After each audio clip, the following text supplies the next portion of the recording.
रूस को छेड़ना नाटो को पड़ रहा है बेहद महंगा। यूक्रेन पहुंच गया अपनी भयानक बर्बादी के कगार पर। अब नाटो पर मंडरा रहा खतरा, पुतिन कर सकते हैं हमला।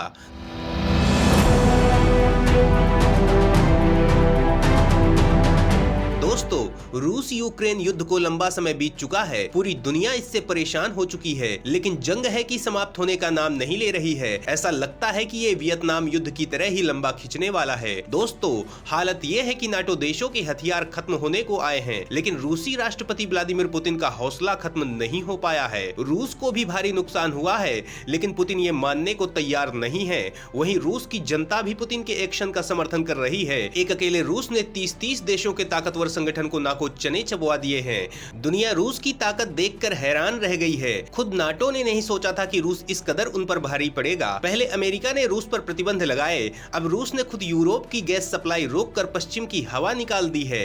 कोविड के बाद खराब हो चुकी अर्थव्यवस्था से जूझ रहे यूरोप को रूस ने खून के आंसू रुला दिया है। ताकत की धमक में यूरोप ने ही रूस को उकसाया था, लेकिन व्लादिमीर पुतिन के एक्शन से अब सारा गुरूर उतर चुका है। ऐसा लग रहा था कि इतने दिनों तक युद्ध चलने के बाद रूस झुक जाएगा और अमेरिका सहित यूरोप दुनिया में अपना दबदबा कायम कर लेंगे। लेकिन इसी बीच पुतिन ने जो बयान दिया है, उसके बाद पूरे यूरोप में तहलका मच गया है। महंगाई में जबरदस्त उछाल आया है, निवेशक यूरोप से भाग रहे हैं, अर्थव्यवस्था चौपट होती जा रही है। वहीं भारत ब्रिटेन को पछाड़कर दुनिया की 5वीं बड़ी अर्थव्यवस्था बन चुका है। इसके पीछे केंद्र की मजबूत विदेश नीति और आर्थिक नीति है।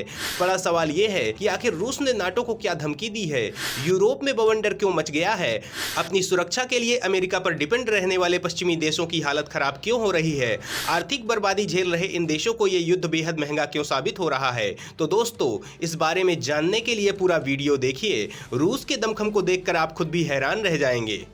दुनिया में सबसे ज्यादा परमाणु बम है पुतिन के पास। रूस की इसी ताकत से नाटो देशों में पसरा है खौफ। दोस्तों, रूस यूक्रेन युद्ध जब शुरू हुआ था तो हालात ऐसे थे कि रूस की जगह कोई दूसरा देश होता तो पहले ही दम तोड़ देता। लेकिन ये व्लादिमीर पुतिन का दमखम है कि रूस अपनी खोई हुई शक्ति को दोबारा हासिल करके अपने दुश्मनों को नानी याद दिला रहा है। वैसे भी अमेरिका कभी रूस से आमने सामने की लड़ाई नहीं लड़ता, क्योंकि वह जानता है अगर रूस अमेरिका आमने सामने आए तो विश्व युद्ध को कोई नहीं रोक पाएगा और पूरी दुनिया के साथ खुद अमेरिका भी भूखमरी से मरने को मजबूर हो जाएगा।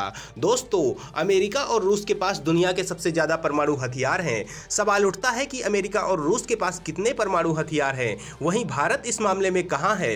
तो दोस्तों, दुनिया देख चुकी है परमाणु युद्ध का परिणाम भयावह होता है। जानकारों की माने तो रूस इसलिए ताल ठोक रहा है क्योंकि उसके पास दुनिया में सबसे ज्यादा परमाणु बम है। आंकड़ों के मुताबिक रूस के पास 6255 परमाणु बम है, जबकि अमेरिका के पास 5550 परमाणु बम है। यानी दुनिया में जितने परमाणु बम है उसका 90% हिस्सा इन्हीं दोनों देशों के पास है। अमेरिका भी जानता है कि हमसे ज्यादा परमाणु बम रूस के पास हैं। हालांकि फिलहाल के माहौल में दुनिया का कोई भी देश परमाणु हमले के बारे में सोच नहीं सकता। अगर परमाणु शक्ति संपन्न देशों की बात करें तो रूस और अमेरिका के बाद चीन का नंबर आता है। चीन के पास 350 परमाणु बम है, उसके बाद फ्रांस के पास 290 और ब्रिटेन के पास 225 परमाणु बम है।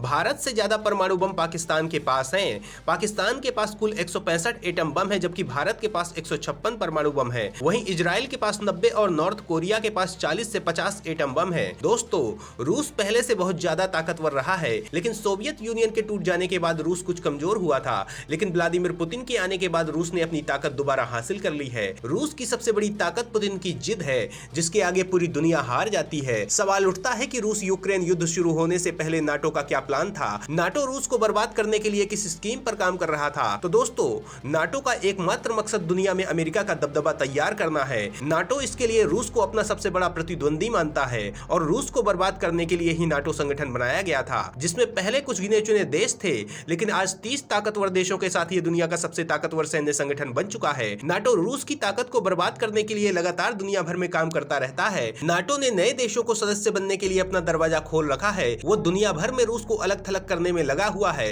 रूस के मित्र देशों और पड़ोसियों को नाटो में शामिल करके वो रूस के लिए बड़ी मुसीबत खड़ी करना चाहता है।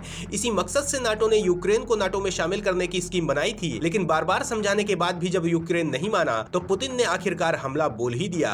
यूक्रेन के राष्ट्रपति जेलेंस्की को यकीन था कि नाटो की ताकत के आगे पुतिन दम तोड़ देंगे, लेकिन अब युद्ध नाटो के लिए बोझ बन चुका है। नाटो देश यूक्रेन को हथियार सप्लाई करते करते थक चुके हैं, लेकिन यूक्रेन की मांग कम नहीं हो रही है। उधर पुतिन रुकने का नाम नहीं ले रहे हैं। रूस ने यूक्रेन में जबरदस्त तबाही मचाई है और लगातार रूसी सेना बढ़ती ही जा रही है। हालांकि कि नाटो से मिले हथियारों की वजह से यूक्रेन रूस की स्पीड कम करने में कामयाब जरूर हुआ है, लेकिन रूस के हौसले को तोड़ना उसके लिए मुश्किल है। दोस्तों, नाटो ने आर्थिक प्रतिबंध लगाकर यह सोचा था कि रूस जल्द ही हार मान लेगा, लेकिन भारत ने इस वक्त में अपने दोस्त रूस की मदद की और अरब से तेल खरीदना बंद करके सारा तेल रूस से खरीदना शुरू कर दिया। इससे रूस को अपनी अर्थव्यवस्था बचाने में मदद मिली। अमेरिका ने भारत को रूस से अलग करने की तमाम कोशिश की, लेकिन भारत ने अमेरिका की एक नहीं सुनी।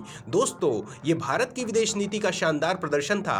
अगर भारत इस मौके पर अमेरिका के दबाव में आ जाता तो कोविड के बाद खराब हुई भारत की अर्थव्यवस्था और ज्यादा चौपट हो जाती, लेकिन भारत ने होशियारी से काम लिया और अरब देशों के महंगे तेल को छोड़कर रूस का सस्ता तेल खरीदना शुरू किया, जिससे भारत को अपनी महंगाई कम करने में मदद मिली। तो दोस्तों, इस तरह से नाटो के हथियार को भारत ने मसल दिया और रूस यूरोप पर भारी पड़ गया। दोस्तों, अब रूस के उस ऐलान के बारे में हम आपको बताते हैं जिसके बाद पूरी दुनिया में तहलका मचा हुआ है। तो दोस्तों, इसके लिए वीडियो को आगे देखिए।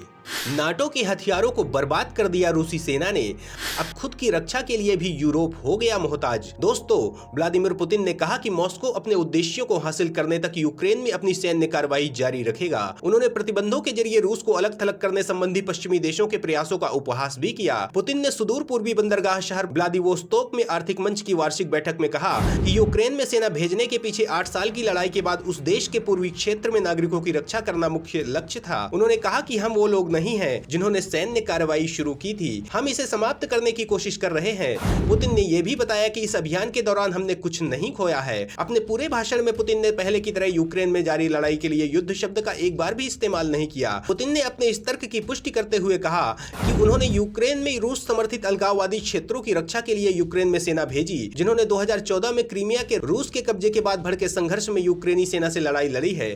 पुतिन ने कहा कि हमारी सभी कार्रवाई का उद्देश्य डोनबास में रहने वाले लोगों की मदद करना है। यह हमारा कर्तव्य है और हम इस लक्ष्य को हासिल करके रहेंगे।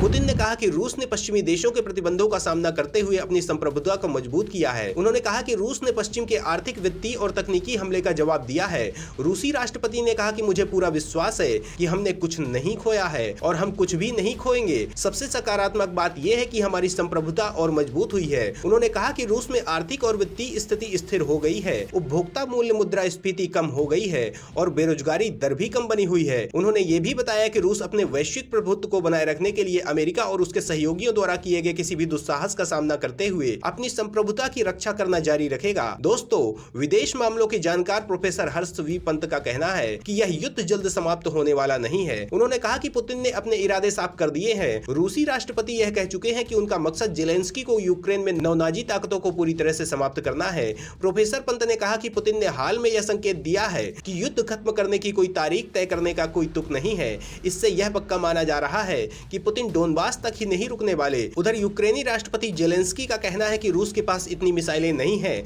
जितनी हम लोगों में जीने की चाहत है। हम अपनी हर चीज वापस लेकर रहेंगे। नाटो प्रमुख जेंस स्टोल्टेनबर्ग का कहना है कि यह युद्ध काफी लंबा खिंचने वाला है और हमें इसके लिए तैयार रहना चाहिए। लेकिन रूस ने यूरोप को गैस सप्लाई बंद करके जो पलटवार किया है, उससे नाटो अब बिखरने लगा है। सवाल उठता है कि गैस सप्लाई बंद होने से यूरोप के क्या हालात हुए हैं, वो अब क्यों घुटने टेकने को मजबूर हो गए हैं। तो दोस्तों, नॉर्ड स्ट्रीम 1 पाइपलाइन से क्षमता की महज 20% गैस की आपूर्ति जर्मनी के जरिए यूरोप को हो रही थी। हालांकि ये अब घटकर 11% तक पहुंच चुकी है। यूक्रेन में युद्ध शुरू होने से पहले रूस ने पिछली गर्मियों की शुरुआत में ही गैस में कटौती शुरू कर दी थी। इससे गैस की कीमतें तेजी से बढ़ी। कटौती ने प्राकृतिक गैसों की कीमत में बढ़ोतरी की है। पिछले कुछ हफ्तों में रिकॉर्ड मारा है।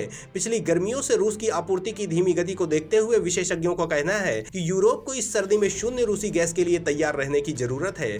यूरोपीय गैस आपूर्ति पर और प्रतिबंध के बाद ऊर्जा संकट बढ़ने की आशंका जताई जा रही है, जिसने पिछले अगस्त से पहले ही थोक गैस की कीमतों में 400% से अधिक की बढ़ोतरी कर दी है, जिससे उपभोक्ताओं और व्यवसायों के लिए एक दर्दनाक लागत जीवन संकट पैदा हो गया है और सरकारों को बोझ को कम करने के लिए अरबों खर्च करने के लिए मजबूर किया गया है। उपभोक्ताओं के पास भोजन, ईंधन और उपयोगिताओं के लिए लागत में वृद्धि के रूप में खर्च करने के लिए पहले से कम आय है। अब रूस ऊर्जा के पूरे कट ऑफ से पहले ही परेशान अर्थव्यवस्था को और भी भारी झटका दे सकता है। दोस्तों, इसके साथ ही खबर यह भी है कि अब नाटो के हथियार भी खत्म हो चुके हैं। ऐसे में यूक्रेन को हथियारों की सप्लाई भी बंद हो सकती है, जिसके बाद रूस को कामयाब होने से कोई नहीं रोक पाएगा। तो दोस्तों, युद्ध का रूप तो यही कहता है कि इससे रूस अपना दबदबा कायम करने में कामयाब हो जाएगा, नाटो की पोल खुल जाएगी। दोस्तों, आपकी क्या राय है इस बारे में कमेंट जरूर करें।